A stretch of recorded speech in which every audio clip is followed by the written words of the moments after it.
Lots of wind noise because here I had the camera out the window.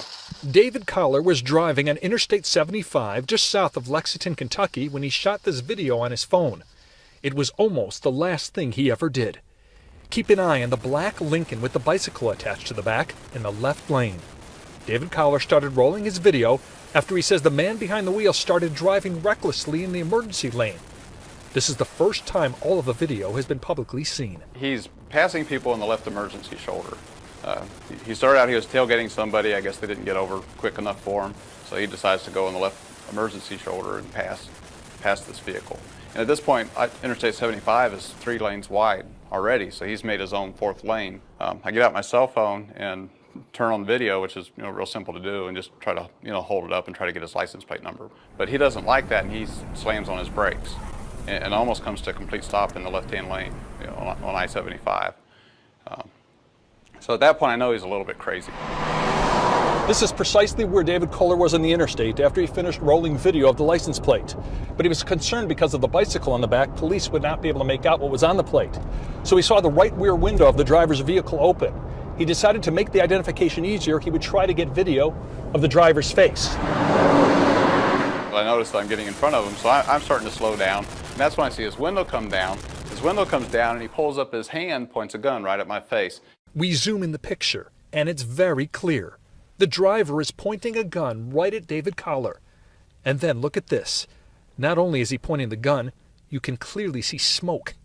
It appears the driver also fired the gun. I was scared. I didn't. After the shot was fired, I'm like, okay, I'm not hit. I don't feel anything. And I kind of looked around in the vehicle, thinking, that had to hit something, but I didn't see any. I didn't see any bullet holes or anything. I mean, your heart must have been beating fast. Yeah, it was a little crazy. David Collar told police his story and gave them video. Perrin Dobbins, 11/18/62. And now Perrin Dobbins is under arrest. Dr. Perrin Dobbins, a prison physician in the southern Indiana town of Branchville, a former family physician, a doctor who has a very troubled past. Records in North Carolina, where he used to practice, show that in December 2008, Dobbins filled unauthorized prescriptions for the highly addictive painkiller oxycodone. He had tested positive for its use the previous month. As a result, the North Carolina Medical Board reported he voluntarily surrendered his medical license. Dobbins also practiced in Indiana, and in July 2009, that state's licensing board put his medical license on indefinite probation. But in December 2009, Indiana allowed him to practice once again as long as another doctor was present.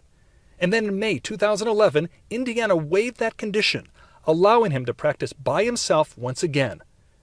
Dobbins is now out on bond. He has pleaded not guilty to wanton endangerment, faces the possibility of 5 years behind bars, but charges could be increased following an investigation. And a supervisor tells us he's been fired from his job. Where he is currently, we don't know. And how are you feeling now, days later? I've been sick ever since it happened. Just sick to my stomach. If we could just go back and him, like I say, flip me the finger instead of the gun, I'd be a lot happier. Gary Tuckman, CNN, Lexington, Kentucky.